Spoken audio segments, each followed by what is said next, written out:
Bonjour, je suis François, je m'occupe d'innovation chez Respondi et je vais vous parler aujourd'hui des New Normal Profiles.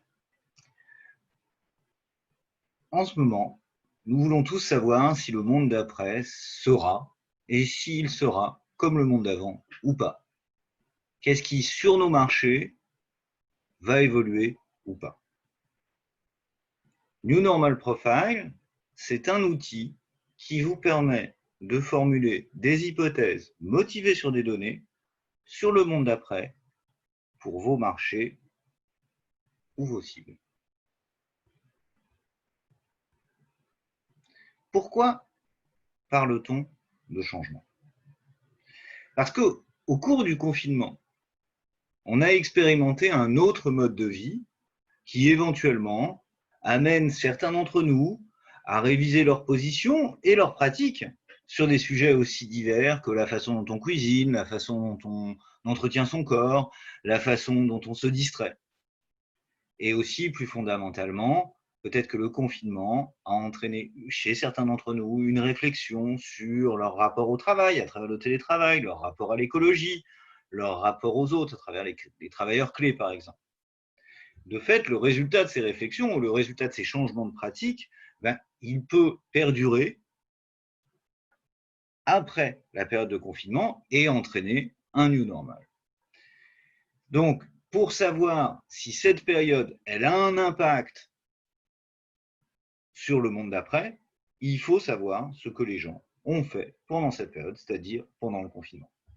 C'est pourquoi nous avons invité l'ensemble de nos panélistes en France, en Angleterre, en Allemagne, à participer à un questionnaire de type usage et attitude de 25 minutes qui se compose de 4 grandes parties. La première partie porte sur le contexte dans lequel ils ont été confinés, maison, appartement, jardin, terrasse ou pas, quelle surface, avec qui étaient-ils confinés, combien de personnes, et par exemple, est-ce qu'ils, dans les questions qu'on pose, ont-ils travaillé en télétravail ou pas, etc. Ça, c'est la première partie, c'est le contexte du confinement.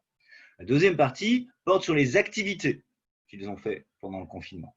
Et en particulier, quelles sont les activités qui, de manière inhabituelle, ont été réalisées pendant le confinement. La troisième partie porte sur les problèmes auxquels ils ont été confrontés pendant le confinement. Ennui, solitude, suractivité, gérer les enfants, trouver un équilibre entre la vie professionnelle et la vie familiale. Voici le genre de questions qu'on pose dans cette troisième partie consacrée aux problèmes. Quatrième partie, les enseignements qu'on en retire, donc à la fois sur cette période en tant que telle et quelles attentes on a par rapport au futur.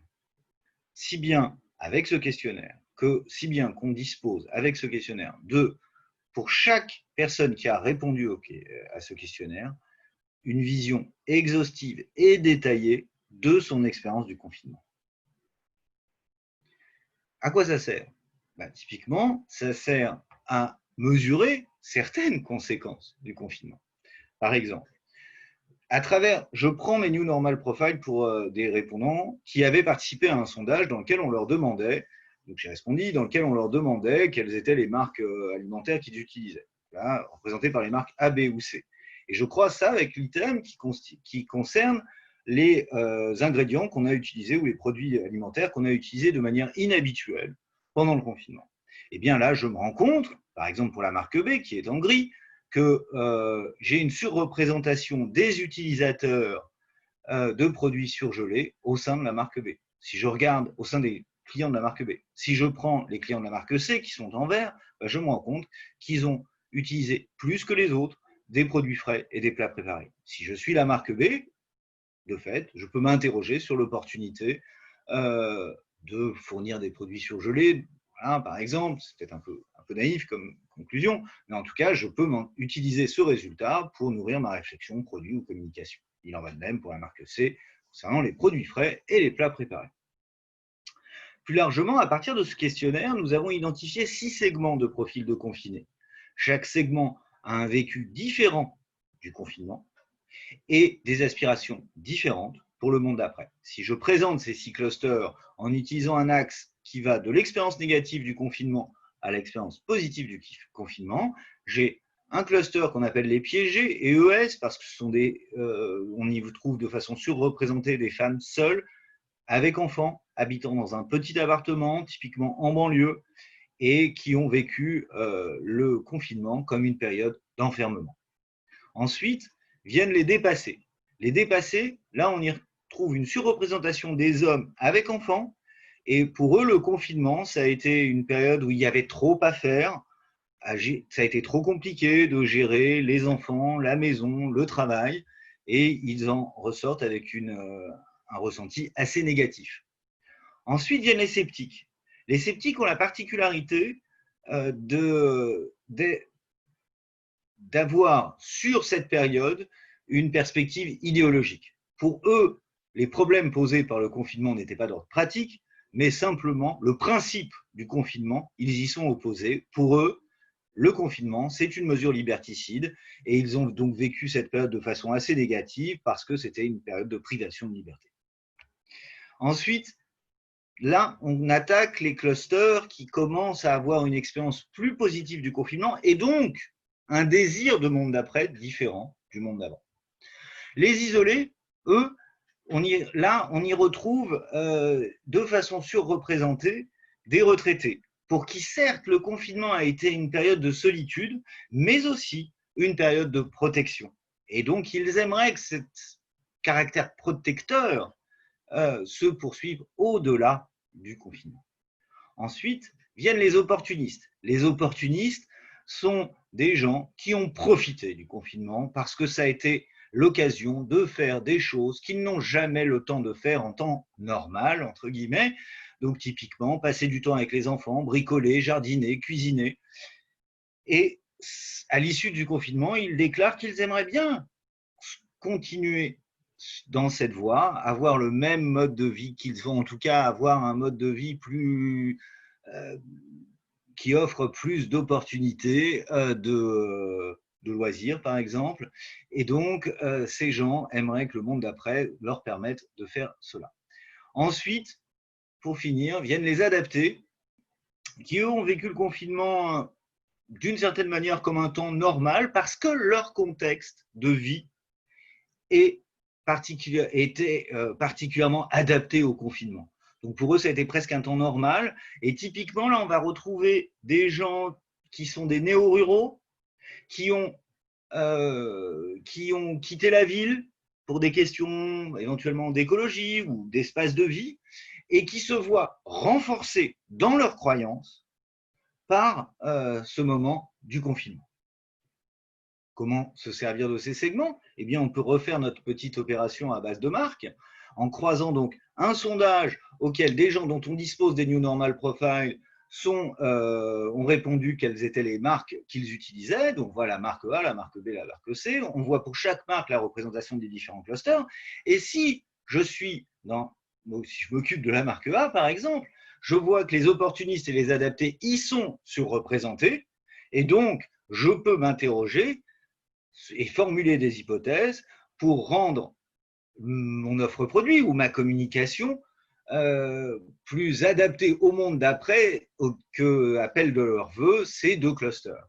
À l'inverse, si je regarde la marque C, je vois que j'ai une surreprésentation des sceptiques et des piégés.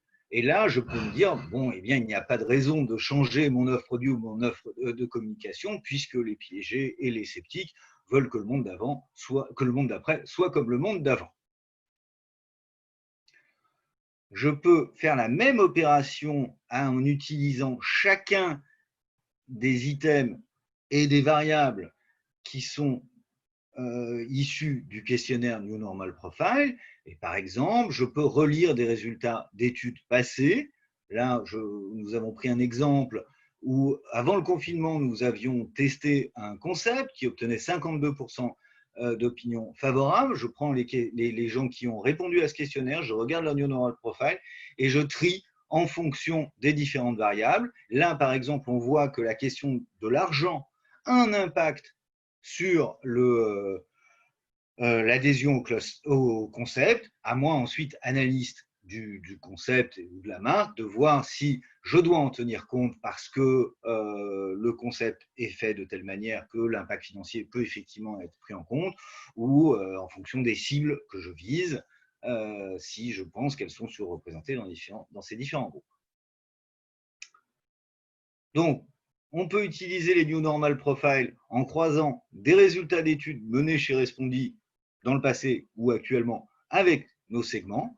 On peut croiser des résultats d'études avec l'ensemble des variables issues de ce questionnaire. On vous fournit les résultats en agrégeant résultats de sondage et New Normal Profile associés aux participants, soit sous la forme de fichiers, de données brutes, soit sous la forme d'un dashboard qui vous permettra d'explorer les données et les croisements potentiels. Et ça, c'est notre solution Emile. Bien sûr, si vous voulez que l'on vous aide pour identifier quelles variables semblent pertinentes pour vos business, nous sommes là pour vous aider. En synthèse, New Normal Profile vous permet de formuler des hypothèses sur le futur pour vos cibles, grâce à une connaissance exhaustive du confinement pour nos panélistes. Et c'est un moyen économique d'appréhender le monde d'après pour votre activité, parce qu'il n'y a pas besoin de refaire d'études. Et en parlant d'économie, quelques informations chiffrées. Donc, on vous propose 3 options.